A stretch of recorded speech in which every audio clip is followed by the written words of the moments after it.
Thank you very much, dear Chairman, ladies and gentlemen, in this room and around the globe on the net. Okay. I think it's pertinent to give a little view back to our wonderful talk by Axel, okay, about the glacier going forward and backward. And in the middle, in the worst period of Little Ice Age, it is 17th century. How much did sea level fall? 10 centimeters. Good to know. Okay, I will talk about the Kattegat Sea as a test area, because there are test areas on the globe about sea level changes. People talk and talk and talk, but reality is not in television, it's not on the newspaper. It is in the field, of course, and you have test areas. For example, we know that Holland, Amsterdam is going down. We know that Sweden is going up, and Norway and Finland, and we can calculate them. Then I have an excellent expedition in New Caledonia, which I will give you some insight for. Okay, how do I, there. So next one. Okay, 3 test areas, the Kattegat Sea, the Stockholm area, and North Sea coast. There are reasons for choosing these 3, and I take them one by one. For this is number 1, the test areas. Okay, we have the uplift cone and the subsident trough. I have the Kattegat area here, and the zero, that is the zero isobase. It has been zero for 8,000 years. So it's, of course, a wonderful place to go and say, what sea is doing today, it must be pretty close to the eustatic component of Northwest Europe. We have the Stockholm area, that we have a long tradition, so we can check it. And we have Cuxhaven, Amsterdam, and Brest. I will have some discussion about that too. Okay, first of all, the Kattegat area, where we know the uplift, and this area is 0. Okay? And then we have a lot of tide gauges, and we can check them, and you have the values at the other side. So it's about 0.9. You cannot escape it. It's really very good value. And then if the Kattegat, yeah, these are the values here, tide gauges, the component of relative sea level, the component of absolute uplift, and then the eustatic component. Okay? So that is easy to calculate, and that's a test area, and you cannot fiddle with it. So we go to the Stockholm area. Stockholm area has the longest tide gauge, the second longest, and the absolute isobase is 4.9 millimeter per year. It has been so for 3,000 years. And superimposed on this is, of course, the eustatic changes. So in the last period, it's a relative sea level fall of 3.8. Everyone can subtract this from that, and it gets 1.1. So 1.1 is the absolute sea level in the Baltic, and nothing else. And then we go to the North Sea region. Cuxhaven is subsiding very much. No, this is yes, this is the relative sea level. This is the absolute, in this case, subsidence, and that is the leftover component. It's a mistake here. It's not be 1 there. It should be, of course, 0.05. So the eustatic component in this area is 1.1 plus and minus 0.5. So it's about the same as the others, 1.5. And you cannot escape it. So then I have a message to COP24. Regional eustatic component in the North region is a modest rise of plus 1.1 millimeter a year. you can allow for a margin of error of about 0.2. So say 1.1 plus and minus 0.2. That is the message to those who are going to talk in Poland next month. If you at the COP24 meeting claim higher values, you are simply wrong. And you shouldn't claim this because it's against science. Okay, we are finished with the regional sea level studies, and I go over to new data from New Caledonia. This is New Caledonia, and the red points where I was working. And it's an atoll, so it's a fantastic area. There is no volcanic rock in the middle or so it is more or less stable. And this was my sea, and this was my research station. It was a lovely time. Here is the very famous cliff, which no one had any elevation of, so I made a leveling here. And of course, this is the last interglacial beach, and a fantastic rock cut platform, and underneath here is the Holocene. And the Holocene you can undercut. And then you can see there's a little bench here. There's a little bench here. So it's a little lower, it's high tide level. It's a little lower than the bench. So something has happened in some recent time. Now comes some interesting thing here. This very nice rock cut platform. It is fresh. It's not eroded and not weathered at all. This one, which is another rock cut platform at 150 centimeters height, about high tide level. It is very strongly weathered. This is not strongly weathered. And then you have the present undercut. It's important to have this plus 70. It's not recent, but it's sub-recent in geological terms. If you go to another place, this is the beach where you walk along. And there's no difference between this beach and this beach. It's a continuation. Okay? And here I have fossil caves and fossil shore cliff. And this is the present one. And it's 17 centimeters between them. And this is over and over again around the island. And it comes a message. And of course, this is easy to correlate with the plus 70 shore level in Fiji, which was properly dated to the 17th century. Okay? We had 70 centimeter higher sea level in the 17th century. It means during your little ice age. Okay, so how could this be? It's completely nonsense. High sea level when it should be low sea level. So we have to explain that. And we can do that. But you have to think in other terms than the thing in the book or in what you heard before. But that is why you always, even to the end of your life, even when you are inside the coffin, you knock and say, there are new observational facts in the field. Okay. And then we go to this present undercut and the bench here. Look at the bench here.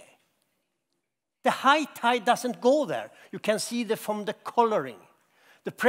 This higher, it's lower, it doesn't reach it. And it has happened something. Because above it, you have stalactites. Stalactites, if there would have been waves, should have been washed away immediately. So it is left. It's older. So it's about 20 centimeters fall in sub-recent time. Then, and this is interesting, you can see this huge beach, and if you look at this is the present shore. Not so long ago, the washing limit of the sea went here. The washing limit. The the waves, and here you have the new washing limit. So the sea has not risen. It has gone down 5 centimeters. This level is 5 centimeters higher than that level. And this was taken when I was there. This is from a Google map of 2016. So it's at least 2 years old. And it's added here. You can see this. What does it tell you? What does it tell you? For sure, sea level is not rising. Because this is so delicate. This is the most delicate zone on the shore.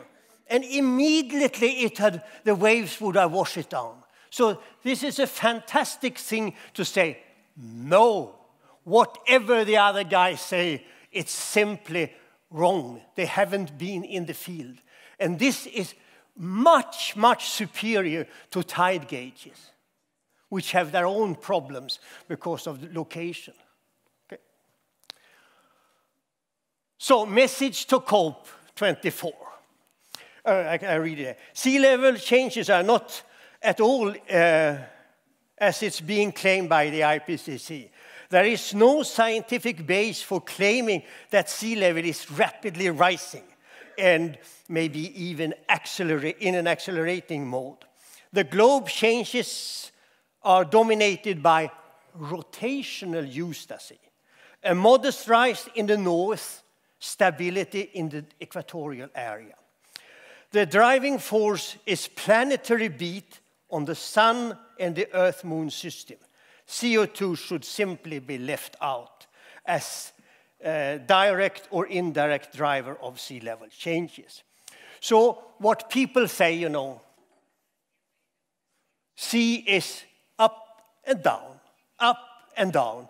I say, no, sea is up and down in the other, up and down. And what are those? It is because Earth rotation and some sort of super lunar tidal cycles. So now we go into general global, well, I'm in time. Oh, it's not so bad. I'm talking fast, by the way. Glacial eustasy, a summary, is a dominance of rotational eustasy and lunar tidal super cycle, 60 years, and the grand solar maxima and minima, about 200 years or so. Driven by planetary beat on the sun and on the moon system. So, first of all, we have, I have to choose side. This has been presented before. The sea level changes in Bangladesh, Goa, Maldives, and Fiji Island. As you can see, there is a high level here in the 17th century. It's a low in the 18th century, high again. And then in all of them, there is a change in sub-recent time, 1950, 1960, 1970. So now we go here. You saw this one, the plus 70 beach. I just showed it. Of course, it goes in here. There's no doubt about it. You see the left, this left bench here. Where does this belong? It belongs here. And the bench itself, which needs a lot of energy. This is, of course, this period. Long period of cutting. And then it was left here. And there is beginning of a new bench here, 40 centimeters below. Because this is high and low tide. And this change here, from the present washing limit to the past washing limit, it comes in here, right in the sub-region. But it proves that sea is not rising in the area. So that is quite nice. And again, you know, I have coined these things, but it needs to be added data. And that's why I left suddenly and went to New Caledonia. There has become a new diagram, which was very badly shown, but if I turned it upside down, it's much easier. It is so, there's 709 atolls in the Pacific and the Indian Ocean, plus if they are, minus if they are decreasing in size, and plus if they are increasing in size. And you can see the vast majority is stable. If there would be a sea level rise, they would be decreasing. There's almost no rise in that. You can cut it off. And down here, increasing sea level would fall. And this goes to this diagram of mine, which is in Encyclopedia of Coastal Science. So, of course, sea goes this way, and it goes this way. In this way, there is no changes at all, which documents exactly what I've been saying. So going back to this, we have a moderate rise here. And Tom will talk more about this area. And in all the Indian Ocean side, in all these sites, I have stability or no rise. And then, how could this be? You go back, there must be some sort of lunar tidal super cycles. Okay, we are here, and maybe in the future we come here when we go into new ground solar minimum. And this was the case here. The case here, it's even, and you can see even 50, 70 high here. So these changes are real. But how can they be driven? Only by this tidal system. Only if the sun, the planet beats on the sun at the same time as the moon and the Earth-Moon system. And the sun is the solar winds, goes into the magnetic shielding, geomagnetism, Earth's rotation, which is the driving for atmospheric circulation, ocean circulation, and of course sea level, and the same here, Earth rotation, ocean circulation, and sea level. So this was what I read long ago, solar grand maxima. The rotation slows down, the Gulf Streams flush to the north, it gets warm here and high sea level. At the same time, sea level fall here. It is in the 18th century. On the contrary, it's ground solar minima. Rotation of the Earth speeds up, not from internal process, but from external forces. It means from planetary beat on them. Gulf Stream goes this way, so it gets warmer here, though it gets colder and less sea level here. But here it's bent down, so it increases here. Sea level falls in the north, sea level rises in the equator. This is the 17th century. When we now should be another plus here, where from New Caledonia. So that is, so to say, a simple model. And it may have something to do with the thermohaline pump. Not the long pump, because the long pump takes lots of time. But when we had little ice ages here, we had high sea level here, and high sea level. This is the remarkable thing, but we can explain it. And when we had warm conditions, we had low sea level here. Just opposite, but we explain it in this way. And you can also have a diagram like this. Ground solar minima, which were those periods.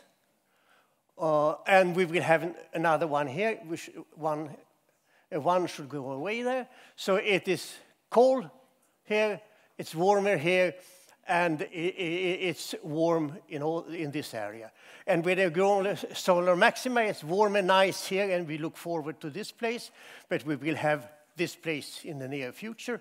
And here it's negative, it's cold and low sea level. Here we have, once we have a warming here, we have low sea level here. Isn't that funny? Isn't that nice? Planetary beat affects the sun which affects luminosity, which goes here, and especially this is the solar wind, the planet Earth itself. But the gravity may also change both directly on the planet Earth and on the Earth's moon system. This affects those which goes down in the ocean circulation wind, which affects it. And for sure, we have sea level. We have it in ENSO, super ENSO. We have it, no doubt, in the 60-year cycle. And what I've been talking here is a ground solar cycle. We know this because the most important cycle in geomagnetism is the 60-year cycle. And that cannot come from inside. It comes from outside. And outside, we know what it is. It is Scaffetta's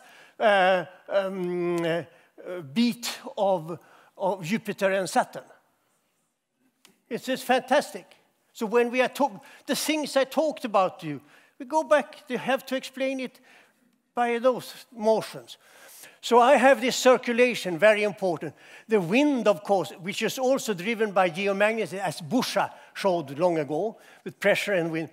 The jet stream, that is Piers Corbin is talking very much about it. And the cloud formation, that's of course Svensmark.